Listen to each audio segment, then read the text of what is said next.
Hello friends, Saturday recipes சேனலில் இன்றைக்கி lunch box recipe தான் பார்க்க போகிறோம். நம்ம உடம்புக்கு ரொம்ப ஹெல்த்தியான பீட்ரூட் புலாவ் எப்படி செய்யுதுன்னு சொல்லி பார்க்கலாமா?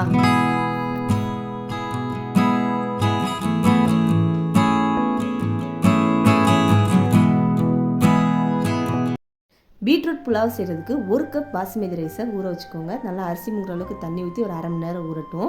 ஒரு பீட்ரூட்டை தோல்லாம் சீச்சிட்டு நல்லா வாஷ் பண்ணிவிட்டு பொடி பொடியாக கட் பண்ணி தனியாக எடுத்து வச்சுக்கலாம்.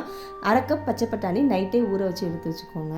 இப்போ நம்ம பீட்ரூட் புலாவ் ரெடி பண்ணிடலாம். குக்கரில் எண்ணெய் ஊற்றிக்கோங்க. எண்ணெய் சூடானதும் தாளிச்சிடலாம். 1 டேபிள் ஸ்பூன் ஜீரகம், உரப்புக்கு பச்சை மிளகா மட்டும்தான் போட போகிறோம். 3 பச்சை மிளகா, ஒரு கொத்து கருவேப்பிலை போட்டு எண்ணெயில் நல்லா தாளிச்சதுக்கப்புறம் நீட்ட நீளமாக கட் பண்ண ஒரு பெரிய வெங்காயத்தை சேர்த்து வதக்கிக்கோங்க. வெங்காயம் நல்லா வதங்கணும். வதங்கினதுக்கப்புறம் 1 டேபிள் ஸ்பூன் இஞ்சி பூண்டு பேஸ்ட்டு போட்டு பச்சை வாசம் போகிற அளவுக்கு வதங்கிக்கலாம். இந்த இஞ்சி பூண்டு பேஸ்ட்டு வெங்காயத்தோடு சேர்த்து வதக்கும்போது ஒரு சூப்பரான ஃப்ளேவர் கிடைக்கும்.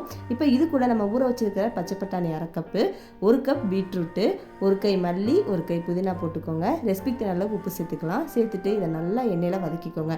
இந்த பீட்ரூட்டு பச்சை பட்டாணி இது எல்லாமே நல்லா எண்ணெயில் வதக்கணும். நல்லா வதங்கினதுக்கப்புறம் நம்ம தண்ணி ஆட் பண்ணிடலாம். நான் 1 கப் பாஸ்மதி ரைஸ்க்கு 2 கப் தண்ணி ஆட் பண்ண போகிறேன். தண்ணி ஆட் பண்ணிவிட்டு இதை மிக்ஸ் பண்ணி விட்டுக்கோங்க. நல்லா கொதி வரணும். அந்த கொதிக்கிறதுலே இந்த பீட்ரூட் வந்து நமக்கு நல்லா ஒரு அளவுக்கு குக் ஆயிரும். இந்த மாதிரி கொதி வந்ததுக்கப்புறம் நம்ம ஊற வச்சிருக்க அரிசியை அப்படியே வடிகட்டிட்டு இதில் ஆட் பண்ணிக்கோங்க. குக்கர் மூடி ஒரு விசில் மட்டும் வைங்க. ஒரு விசில் வந்ததும் ப்ரெஷர்லாம் இறங்கினதுக்கப்புறம் குக்கர் ஓப்பன் பண்ணிவிட்டு அப்படியே இதை மிக்ஸ் பண்ணி விடுங்க. மிக்ஸ் பண்ணி விடும்போதே 2 ஸ்பூன் நெய் ஊற்றிட்டு பரட்டி விட்டு சர்வ் பண்ணிங்கன்னா ஒரு சூப்பரான பீட்ரூட் புலாவ் ரெடி.